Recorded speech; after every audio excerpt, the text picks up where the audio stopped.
If you see the same question I answered 6 years before, in the video, what excitement I had, what answers I gave, the same thing I'll be doing with you. Because it is my table memory. Because it has become my table memory. The desire and action are completely in tune. Please be very clear. If you feel tired, one more thing I want all of you to know. The whole Patanjali Sutras and the Adayoga Deepika. Adayoga Deepika is the literature evolved based on the teachings of Patanjali collected by the disciples of Patanjali. All of you understand? See, Patanjali is the father of yoga. He wrote one book by himself. And all his disciples collected more things and wrote a book. In this whole literature, they are addressing all problems. Nowhere they talk about tiredness. There is no mention of idea of tiredness in our yoga literature. Any of you can understand? Because this problem did not exist at the time. Can you believe there was a civilization? The problem of tiredness did not exist. There is no mention, there is no talk about tiredness in that whole literature. See, when I say Adayoga Pratipika and the Patanjali Yoga Sutra, that whole thing put together can be at least 50,000 couplets. 50,000 couplet talking about all possible problems of human beings. All possible problems, physical, all disorders, all possible disorders. But even in their wild dreams, they are not able to imagine something called tiredness. Can you imagine? Means, the whole problem is created by us. The whole problem is later development. Later development. See, the discrepancy between your desire and action, the discrepancy happening in the table memory is tiredness, is boredom. That is tiredness, that is boredom, that only makes you feel, oh God, one more day. One more day. Too much is put on your table. Things which you want to dump into your archives, not only retrievable archives, unretrievable archives. There are millions of things which you just want to dump into that unretrievable archive, some ocean. Some ocean. But you are forced by the society to keep all that file on the table, not even in the cupboard, on the table. That is what I call stress. Understand? Either society should teach you how to make a huge table. How to make a huge table. Or it should accept you with a memory which you can handle with this table. All of you understand? Either making huge table or accepting you with the table which you have. If you look back, the amount of abusal you went through because you are forced to have the archives memory as a table memory. See, the torture which society does on you, if you don't keep the archive memory as a table memory, is more. So you decide to keep the archives memory as table memory. If not, the torture is going to be too much. You will not even have food. I am telling you really, because I am traveling all over the world, I am saying, they tell me, oh, India is poor country, all these, that things. Understand? I am telling you honestly, in India, a person does not need even table memory for his survival.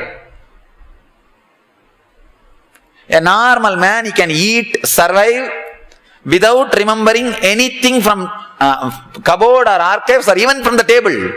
In every village, I know, millions are surviving, running their life.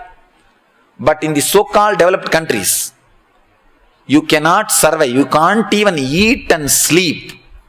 You can't even have the basic things unless you bring the archive memory to your table. You can see the lifestyle. The whole society is built on forcing more and more human beings to bring their archives memory to the table memory. Please understand, there are two kinds of civilization. The civilization which evolves based on the human beings. Man is the center. Man is the center. How much table memory he can handle? How much cupboard memory he can handle? How much archives memory he can handle? Based on that understanding, the civilizations which evolves, usually always these civilizations will be agriculture civilization, where you don't need to bring your archives memory to your table by force. Understand? I am explaining some of the basic things of the civilization. Man-based civilization and the other civilizations are productivity-based civilization. All productivity-based civilizations will be office-based culture. Majority of their people will be, from morning till night, they will be in offices. All man-based civilizations, majority of their people will be agriculture-based. There are only two kinds of civilization in the planet Earth. One man-based, other productivity-based. I am not against productivity-based civilization. All I am saying is, expand the table length so that you will not produce millions have to go through the suffering. You understand what I am saying? Which is not necessary. Civilizations based on man, consciousness-based civilizations, where you know your table memory. If you need to handle more, the method to expand your table are given more priority. Then naturally, see, if the table becomes more, naturally you will handle more memory. That's different. But the whole thing, civilization is based on the person, human, not on the production. Please understand. Bringing archives memory to your table memory damages your nervous system terribly. It's almost like the pipe through which you can send only 10 liter water. You are trying to send million liter water. You are trying to send, 10 gallon water only can go through the pipe. You are trying to send million gallon water. What will happen? Constantly forcing yourself to remember the archives memory as a table memory, which you do not want, is the worst thing happened to human beings. Understand? The worst thing happened to humanity. The biggest gap, the biggest reason, I can say reason for the gap between you and enlightenment is too much of archives memory are forced to be a table memory. If you look back, you will see how that childlike innocence and the joy and excitement which was always in your muscles were taken out by the society. Around the age of 7, 8. Of course, if you are from village, even up to 10, 12, understand the amount of stress the kids go through. You do not know. Understand? If kids are violent towards you, they have the right. Because you guys have abused. You have done so much to them. Forcing them to remember, which they can't remember, which they don't know how to remember. Without expanding the table, we lost the technique of expanding the table. But we only started forcing just through greed and fear, forcing the archives memory should come to the table. What will happen? Stress. I tell you really, from my own research, when I hold the kid's hand, these guys come for Kalpatarundalna. When they come and ask me, Swamiji bless me that I should pass in the exam or I should do well in my studies. When I hug them, when I hold their hands, I see the stress level which is usually felt at the age of 50 in them, in their nervous system. The stress level in their nervous system is almost like the stress level which is felt by a person who is at the age of 50. I tell you, really kids are losing their childhood and youth without even living it. Without even living it. Just their childhood is snatched away from them. Let's come back to this memory session.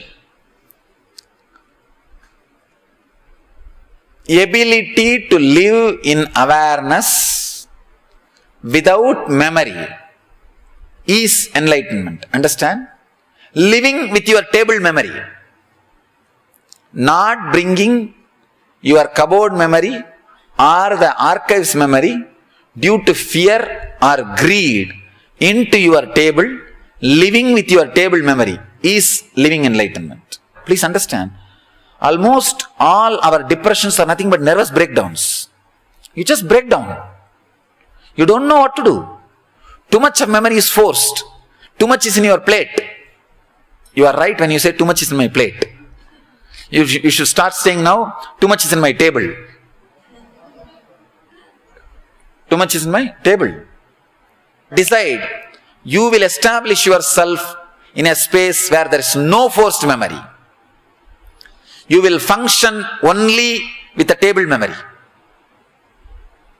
You may think, no, then how will I be productive? How will I go and continue my doctor profession, lawyer profession, engineer profession? Don't bother. Dump all the forced memory and go through that balancing period, the transition period. You will see whatever you are hating as an archives memory will be your table memory, and you will be able to do the whole thing beautifully without being forced memory. Don't even have that greed. Now I am telling you just to give you courage. Don't even have that greed. If I am lost, if I drop all the forced memory, if I can't do my job, it's okay. What is there? Be jobless. It's nothing wrong. What is there? Your table memory is intelligent enough to get your food for you. It will somehow get it. Don't bother. It will somehow get it. Your table memory, which is intelligent enough to digest the food into blood. You see, your table memory, which is intelligent enough to convert blood into blood, that energy is intelligent enough to bring blood to you. So you don't need to be afraid at all. Decide no more living with forced memory. No more living with forced memory. A person who decides and breaks away from the forced memory is a leader. I decided to break from the forced memory at the age of 12. From that time, I am a leader for my life. So decide no more forced memory. No more forced memory. No archive memory. No cupboard memory. No forced memories in my life. If I remember smoothly, I am there to do. If I am not remembering smoothly, forget about it. Who cares? Who cares? So enough of life with forced memory. Enough of life with a archives memory. Now decide, I am not going to live with forced memory. Understand, this very conscious decision is enough. The whole way in which you think, the whole way in which you function, the whole way in which your energy flows will become different. The whole way in which you allot your time and energy and intelligence and everything, the whole thing will become different. Now you know the life is liberation. Life is for freedom. Life is for consciousness. Life is for joy. Understand? Even if you live 1 month without forced memory, the healing happens to your nervous system is so beautiful, so powerful. The ecstasy happens to your nervous system will become creativity. That is why Patanjali's time, even the idea of tiredness did not exist. Can you imagine? He is talking about all diseases. There are some diseases which Adayoga Pradipika talks. Till allopathy don't know about those diseases. Means still we have not even discovered those diseases. They are yet to come. There are diseases which Adayoga Dipika talks. There are scripture on the body from Patanjali. The diseases which that book talks, still humanity has not seen those diseases. They are all yet to come. They are able to talk about those diseases, but they did not even mention the idea tiredness. They were not even able to imagine this problem. Tireless civilization, tireless human being is enlightened civilization, an enlightened human being. Decide clearly, from today, from this moment, no more forced memory. No more forced memory. No more archives memory in my life. Whether it is related to relationships, I tell you, even in your relationships, all the disturbance, hurting points are forced memories only. Whether it is the relationships, or life, or profession, or spirituality, or health, or mental health, understand, all your mental health problems are forced memories. All your physical health problems are from forced engraved memories, forced engrams. So decide consciously, no more forced memory. No forced memory. No archives memory or cupboard memory. Just decide strongly. This very conscious decision can do the real process.